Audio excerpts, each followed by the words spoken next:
Payg'ambarimiz alayhisolatu vassalam shunday marhamat qildilar.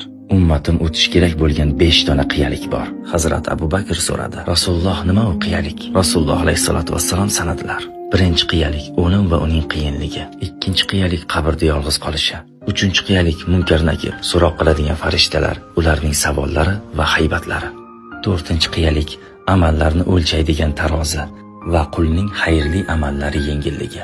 Beshinchi qiyalik Sirot ko'prigi va uning ingichkaligi. Hazrat Abu Bakr radhiyallohu anhu buni eshitgach, shunaqangi yig'ladiki, 7 osmon va yer o'rtasidagi barcha farishtalar samo ahli yig'ladi. Shunda Jabroil alayhisalom tushdi va dedi: Rasululloh Hazrat Abu Bakrga ayting yig'lamasin. Shu so'zni eshitmadimi?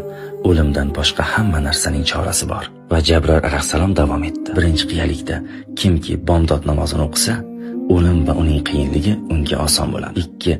Kim peshin namozini o'qisa, qabr va uning torligi u uchun oson va keng bo'ladi. 3. Kimki asr namozini o'qisa, munkar nakir savollari va ularning haybatlari u odam uchun yengil bo'ladi.